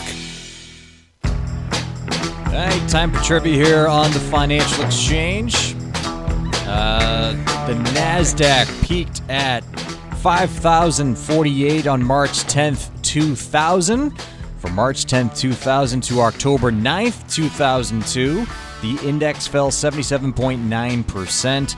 It took many years before the NASDAQ reclaimed its March 10th, 2000 high. So our trivia question today, how many years did it take for the index to reclaim its closing high? Once again, how many years did it take for the NASDAQ to reclaim its closing high? Be the second person today to text us at 617-362-1385 with the correct answer. You can win a Financial Exchange Show t-shirt. Once again, the second correct response to text us to the number 617-362-1385 will win that t-shirt. See complete contest rules at financialexchangeshow.com. Mike, do we want to talk, what did I do with that Amazon piece? I know it's... I don't know what I did with it, but Amazon is having a couple more deal days this week. What are they called? It's not Prime Days. It's not? No, it said on the second page near the top. Prime's Big Deal Days. There you go, Big Deal Days. So here's the thing. I remember when Prime Day first happened. It was maybe 10, 12 years ago, and it was in July, and it was like, oh, like here's Prime Day. This is different because it's not happening around holiday shopping season. It's happening in the middle of the summer. And that's all well and good. Like, it's fine. And to be fair, like, I thought you could find, like, some good deals occasionally. Now what I see more often than not is they're having, like, these things 3 or 4 times a year. And so it's kind of like, well, why would I do it this time? On top of that, it's unclear to me whether you're actually getting deals on a lot of these products or not, because they change the pricing so often that you might not be. And yeah, therefore I challenge the premise of this article. Amazon's Prime event is a test of holiday shopping demand. I don't really think so. I don't think it is relevant at all. In fact, if I go to Wirecutter, it's a tech review site owned by the New York Times, if you're not familiar. They started with just tech reviews. I'm looking at it. They have like pages on the best shirts that are out there. I see no mention whatsoever of deals on this Prime Deal Day event. It's one of their tabs. It says Prime Day. Do you know the big one at the top that says Prime Day on the left? This is not what I'm saying. It says the 80-plus best How are Prime you Day not getting deals any that landed tabs? early. See how mine has this whole menu across the top? Can you refresh yours? Are you just at wirecutter.com or did you go somewhere else? I went to NewYorkTimes.wirecutter.com. No, try just wirecutter.com. Yeah, man. I'm telling you, this is what happened to me. Well, this is the problem with tech. It's the very first tab. Oh, Michael, your computer's broken. No, mine redirects me to this click site on the menu. Click on the menu. Yeah, Did you do the HTTP? Yeah, I have to go through some weird menu to get attention to it. Yeah, okay. Mike's screen size apparently is registering his screen as a mobile screen. Is it zoomed in at like 250 or something? Are you still? Do you wear your readers? I'm at 110. 110. There you go, Michael. Oh, there it is. The whole time. Look at that. It is the first tab. Okay. Someone feels silly. Apparently Wirecutter cares. Tucker, can you throw us back in time 30 seconds so that we can redo that? I think we're going to need a little bit of help here. The only people that care about this Amazon Prime Day deal are Wirecutter, apparently. So if you go to the front page of Wirecutter, you can see that Prime Day is the first thing listed, which means it must be a huge deal. Yeah. And it's They do have 80-plus best Prime Day deals. I'm sorry, folks. Again, I had zoomed in on my browser, so apparently that didn't come up. Yeah, I don't know. I don't know that anybody cares about it. Well, and some of this, like, you look at, and I kind of go, okay, is this actually a deal even? And I'll give you just an example here. Like, some of them you can look at and be like, okay, like, sure, that saves you. Okay, I got to be honest here. First thing I came to. What is a fabric shaver? Why would I need to shave my fabric? Is it the thing that has the pills for sweaters? Yeah. Yeah. What is that? Yeah, we got one of those. Yep. You have one? Yeah, sure. I don't use it. My wife does. Should I have one? You should. Yeah. Do you like sweaters? I've noticed your I love sweaters. I frequently wear sweaters, and they always got those little frills on them. I don't know that this is going to indicate much for Amazon. I'm with you on the like lack of Vanacream actual facial deals. moisturizer with SPF 30. Okay, this is actually really funny. So this is on their Prime Big Deal Days. $16 from Amazon, or you can get it for $11 from Target. This is what I mean. Yeah. Like, what are we doing here? I will say one thing that Amazon is doing well. Did you guys get your fall Amazon catalog? I did. Yeah, we get 2 of them. Yeah. my kids get pumped when Amazon sends them those catalogs, whether it's the Christmas one or it's I a think moment. this was a Halloween one. They dive in. So that was something that went away for quite some time, and Amazon's kind of brought it back and created some excitement among some demographic. I dread it, but my kids get pretty pumped. Mike, half the stuff on this list is listing prices that are cheaper than Amazon, and you should go somewhere else. Yeah, that's what I love Wirecutter which is for. wild. Let's take a quick break. When we come back, we got Wall Street Watch, the trivia answer, and then we're talking about NEETs.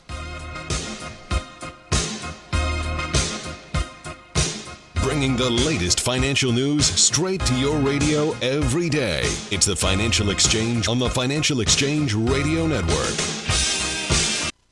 Hi, this is Mike Armstrong from the Armstrong Advisory Group. If you're approaching your 70s, you might be thinking about slowing it down, but the IRS is just getting started. Required minimum distributions, or RMDs, kick in starting at age 73. And if you were born in 1960 or later, that number jumps to 75. RMDs are more than just a box to check. They can impact your taxes, your income plan, and even what you leave to your heirs. If not done properly, it could mean big penalties, but getting them right might help keep your money working for you. Our latest guide, Understanding RMDs, breaks down how they work, when to take them, and strategies that may make them less of a tax headache and more of a financial opportunity. Request your copy today by calling 800-393-4001 or by visiting ArmstrongAdvisory.com. That number again is 800-393-4001 or ArmstrongAdvisory.com. The proceeding was paid for by Armstrong Advisory Group, a registered investment advisor. Nothing in the ad or in any Armstrong guide is specific financial, legal, or tax advice. Consult your own financial, tax, and estate planning advisors before making any investment decisions. Armstrong may contact you to offer investment advisory services.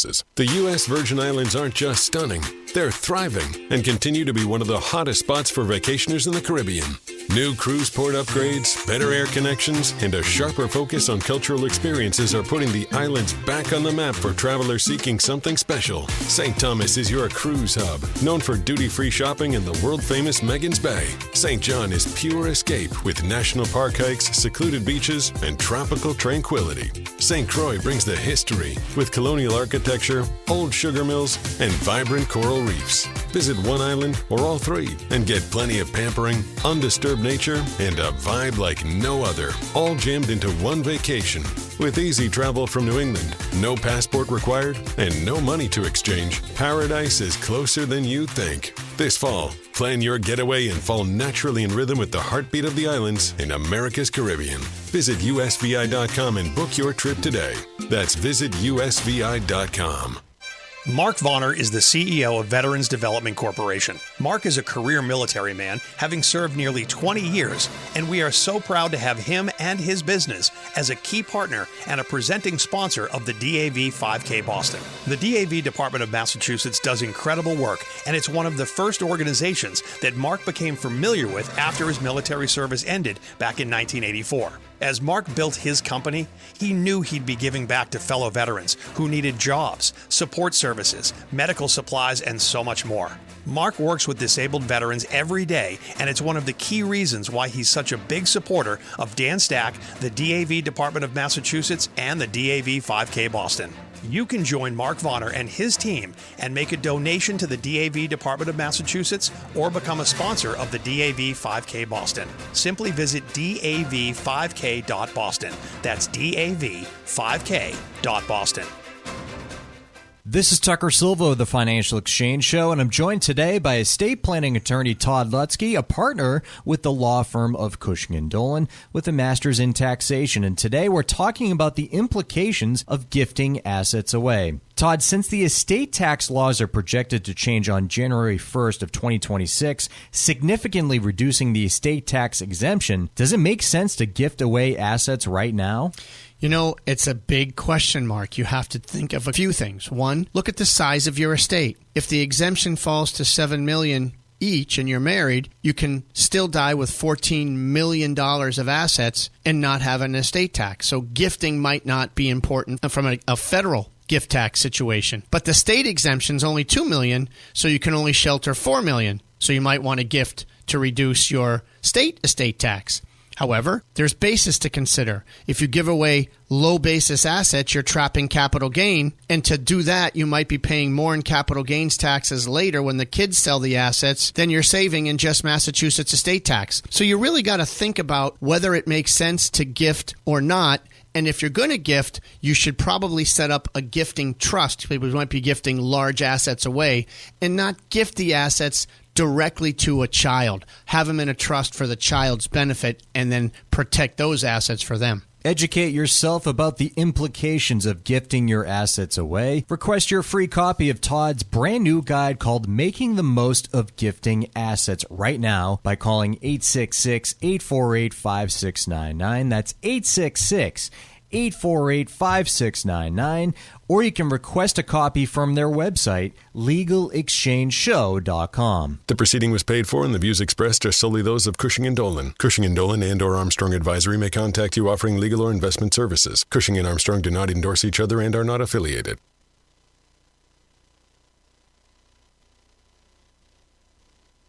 Time now for Wall Street Watch, a complete look at what's moving markets so far today, right here on the Financial Exchange Radio Network. Well, a new week is upon us and the government shutdown continues to drag on. However, the big news of the day surrounds a massive computing deal between OpenAI and AMD. Right now, markets are mixed. The Dow is down by 0.1% or 76 points lower. S&P 500 is up 0.3% or 21 points. NASDAQ up 129 points or nearly 0.6%. Russell 2000 up by 1% at the moment. 10-year Treasury yield up 4 basis points now and is currently at 4.16%. And crude oil up 1.3%, trading at $61.71 a barrel. OpenAI and AMD agreed to a multi-billion-dollar partnership to collaborate on AI data centers that will run on AMD processors. AMD surging 26% on the news, while competitor NVIDIA is pulling back about 1%. Traders will continue to watch for more developments from OpenAI this afternoon during its annual Dev Day event, which will feature announcements, keynotes from executives, and a chat between CEO Sam Altman and longtime Apple designer Jony Ive. Meanwhile, Palantir is rebounding 4% after its stumble on Friday. The data analysis company pushed back against a Reuters report about security flaws in a communications platform designed for the U.S. Army. Elsewhere, Fifth Third Bancorp announced a $10.9 billion all-stock deal to buy regional bank Comerica. Fifth Third shares are now flat, while Comerica stock is jumping 15%. And Tesla rising almost 4% after the electric car maker teased a product launch announcement on X with tomorrow's date, leading to increasing speculation about the release of a new car. I'm Tucker Silva, and that is Wall Street Watch. And in the previous segment, we asked you the trivia question. How many years did it take for the NASDAQ to reclaim its closing high? It'll be 15. The index didn't reclaim its March 10th, 2000 closing high until April 23rd of 2015. Ed from Falmouth, Mass. is our winner today, taking home a Financial Exchange Show t-shirt. Congrats to Ed. We play trivia every day here on the Financial Exchange. See complete contest rules at financialexchangeshow.com. Mike, what's a NEET? A NEET is an acronym for not employed, enrolled, or in training. NEET. No, it doesn't sound very neat. Not. So this is talking specifically, this is a piece from Bloomberg, and it's talking about these, they're referring to this group as NEETs, N-E-E-T-S. So not in school, not in some sort of training program, and doesn't have a job. And in 2024, 12% of 16 to 24-year-olds were NEETs. And this is not great when 1 in 8 people in age 16 to 24 isn't in school, isn't working, or not in a training program. Where do they get that number, by the way, this 12% number? Because the unemployment rate's only 10.5%. So this is what the, I believe, Federal Reserve Bank of St. Louis found. Okay. All right, fair. It's what they reference here, at least. Okay. Here's what the study from the Federal Reserve Bank of St. Louis found. Women actually make up a slightly larger share than men. There's been a lot of speculation online that it's just a bunch of 17-year-old men just sitting in their basement playing video games. It's not. It's 51.5% women, 48.5% men, which is basically the proportion that you have. Like if you look at the overall population, actually no, that's for college-age population. It's a little higher that way. But in any case, it's basically 50-50. 70% of NEETs have a high school degree or less, which makes sense because generally, if you are age 16 to 24, most of you don't already have a college degree. And when you look at the percentage of people that are, generally in that age demo trying to get a college degree, it varies between like 50 and 60%. Yep. So it makes sense that most of, this group does not have a college degree. A quarter come from families with less than $25,000 in income. I don't know if that's statistically significant at all. It's like, I don't know if that matters. More live in rural areas compared to metro or cities. 20.2% compared to 15.6% in metro areas, 17.1% in cities. The lowest rate was amongst white youth, while the highest was amongst black youth.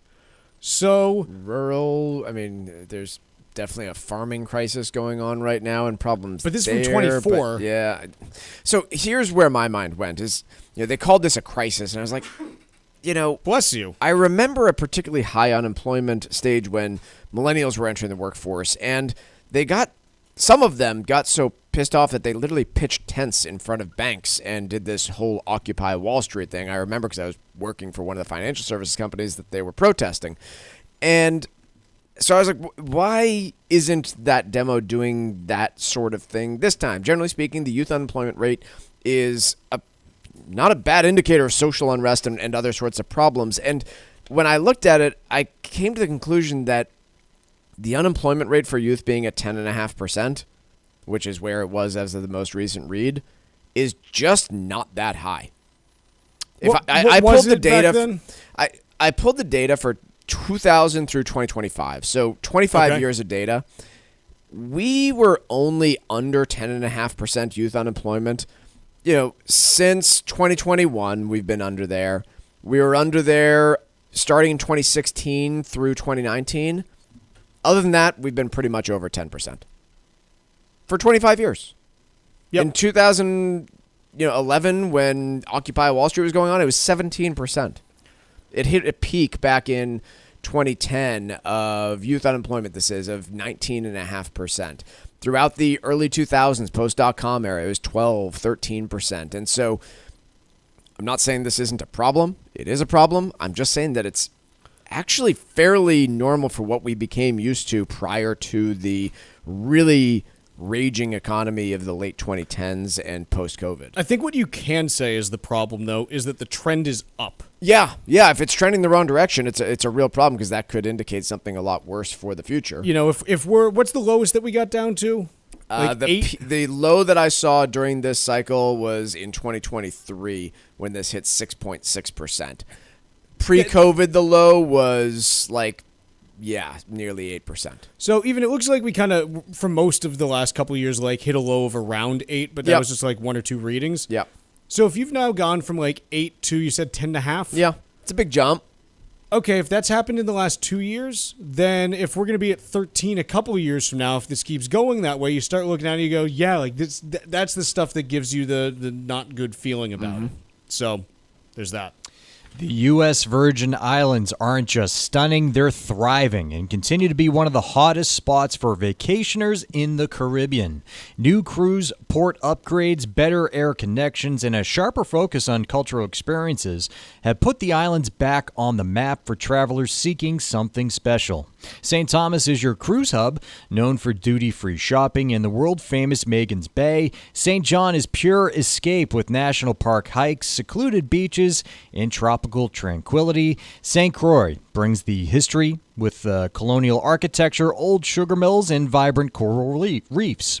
Visit one island or all three and get plenty of pampering, undisturbed nature, and a vibe like no other, all jammed into one vacation. With easy travel from New England, no passport required, and no money to exchange, paradise is closer than you think. This fall, plan your getaway and fall naturally in rhythm with the heartbeat of the islands in America's Caribbean. Visit usvi.com and book your trip today. That's visit USVI.com. By the way, Chuck, I mean, if there is one statistic that I'd be willing to bet the White House is obsessed over right now, it's that one.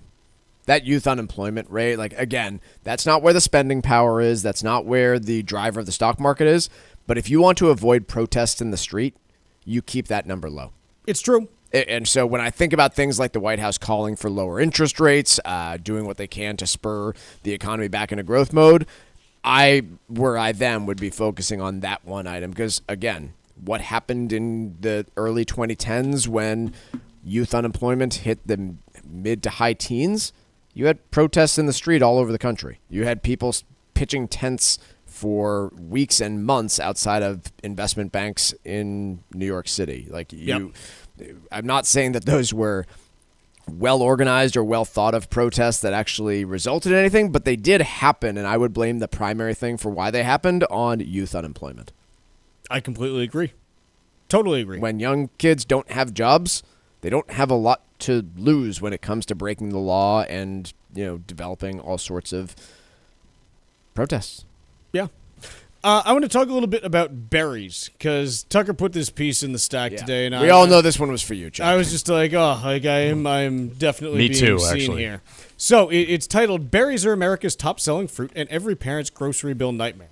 And granted, it wasn't berries yesterday. This is the subheader: berries spending top $12 billion in the last year. Many parents feel like their own kids accounted for all of it. So yesterday, grocery shopping day. Pop over to BJ's in the morning because this is the only place where I can get sufficient quantities of fruits and vegetables for my kids without, spending $1 million now. And get home, and daughter says, "Dad, we always, this is not a fruit thing, but the little miniature bell peppers that they sell now?" I do. That's our pepper of choice at this point. Got it. We get home, she goes, "Dad, can I have a pepper?" "Sure, why not?" Okay, she eats the pepper. "Dad, can I have 2 more?" "Well, why don't you just do 1 more?" "No, I think I can do 2. "Okay, fine, here's 2 more.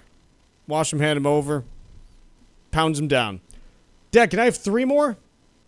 You want 3 more peppers now. "Okay, here you go." Again, Chuck, what a wonderful problem to have. It is, but this is also why I have to buy 4-pound bags of peppers for like $8 now, is because otherwise you can't shop at a conventional grocery store for children. True, but it's going to save you a lot on your diabetes meds down the road. It will. So. The problem that every parent then faces is, okay, how can you eat like any meat, especially at these prices? But it's neither here nor there. So ultimately, you've just got a case where, like, according to a survey of 237 parents, for a kid to eat a carton of berries takes between 1 and 2 to 3 days, which is totally true. Yep. And the problem is, this stuff is not cheap, especially like you start getting into the raspberries and the blackberries, which honestly are only good for like 2 or 3 days anyways before they start going bad. You know what I've really converted myself to over the last year or so? Melons, apples, and oranges are the way to go. Melons, huh? Melons, I buy the whole thing and I cut the whole thing up on day one so that I'm not, having to slice it all the time. He's cutting them up into berry-shaped quantities, and he's poking them with little needles to make them even look like a berry, would be my guess. With my art skills, that would end very poorly.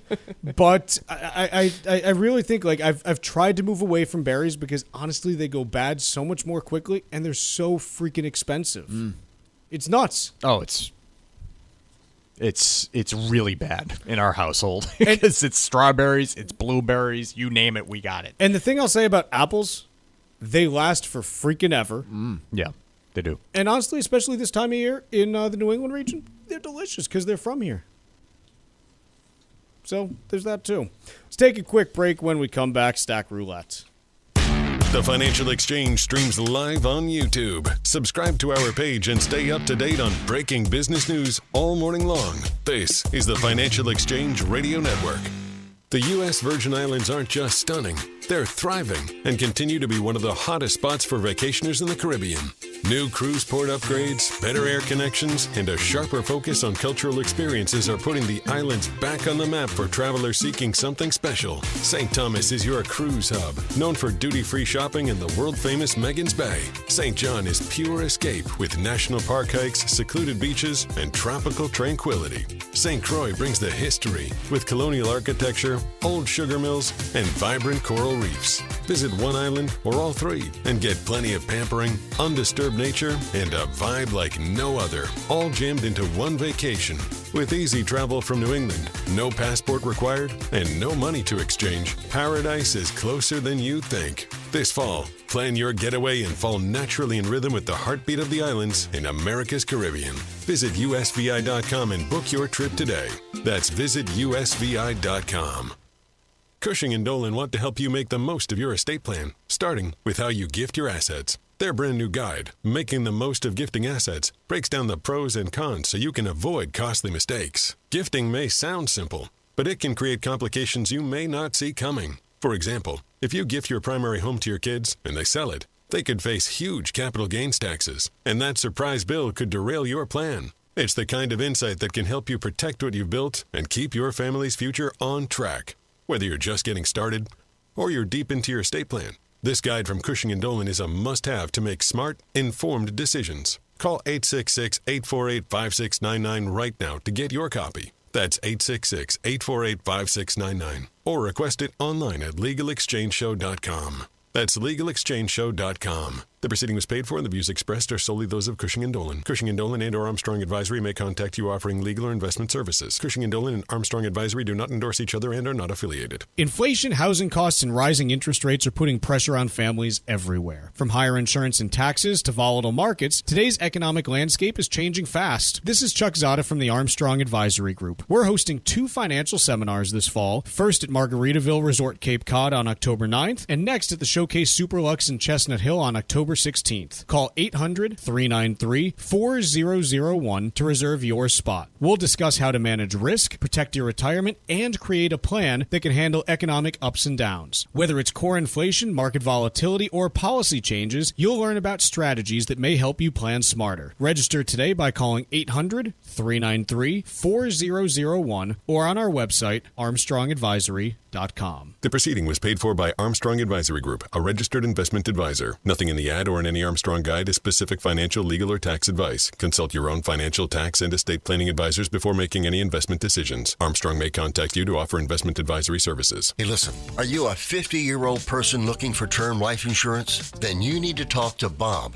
Bob specializes in helping people find $1 million or more of term life insurance for a couple of $100 a month. Look, you need to know there's a price war in the term life insurance business, and you may be paying too much. Call Bob, and he'll shop and see how much money he can save you. Look, this could be the last term life insurance policy you ever have. Your rates are guaranteed for the next 20 years. That's right, guaranteed level rates for the next 20 years. And if you're a smoker or your health is not perfect, Bob has great rates for you too. So for $1 million of term life insurance coverage for a couple of $100 a month, call Bob right now. 800-965-7987. 800-965-7987. 800-965-7987. That's 800-965-7987. Paid for by Term Direct.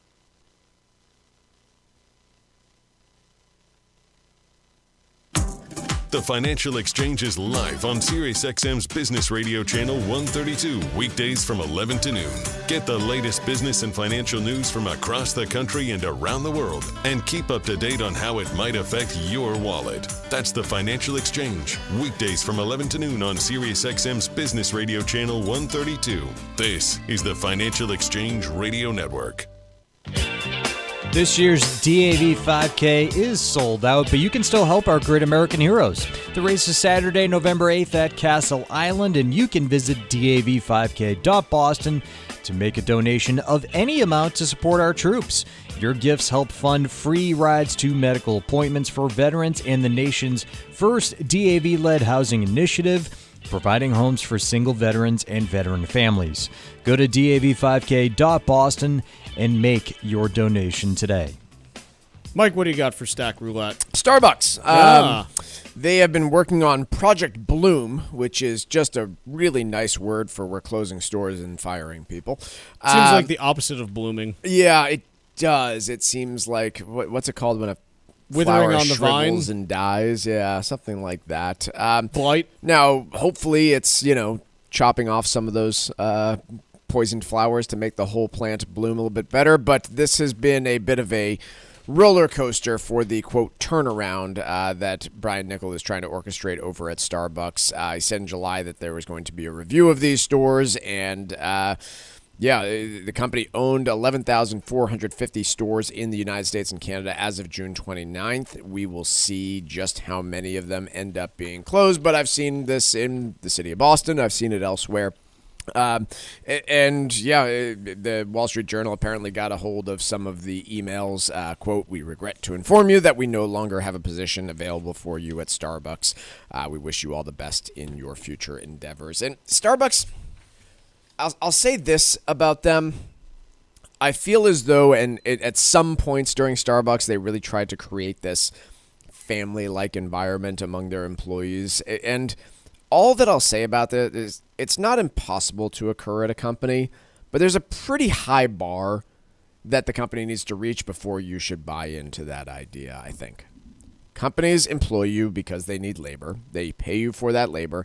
And if you're ever being told, like, oh, we really need you to kick it in on the weekend, be part of the team, my answer has always been, pay me.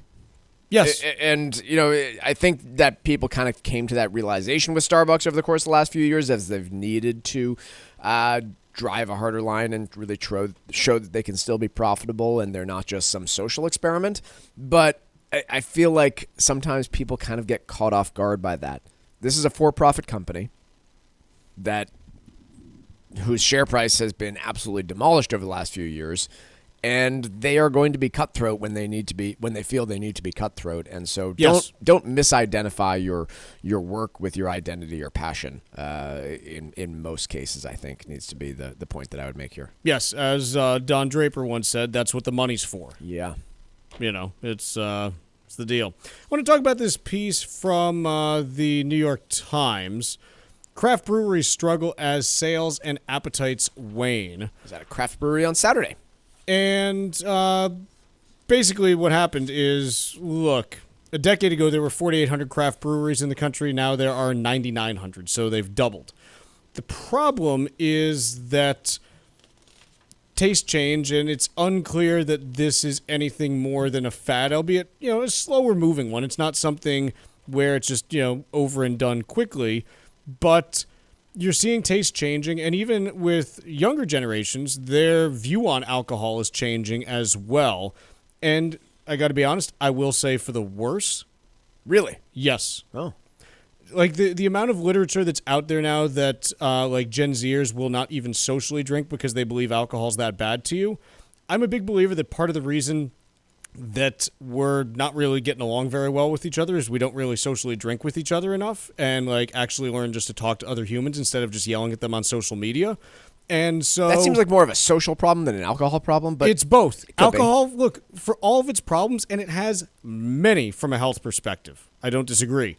But what if it's actually the thing that keeps us from going completely insane as a society? I mean, there's a reason why it's persisted across millennia, despite the fact that it's not great for you, is the fact that maybe it kind of holds us all together if done in moderation. And, occasionally, if you go too far in either direction, I don't think it's necessarily great for everything in moderation, including moderation. The conglomerate, yeah.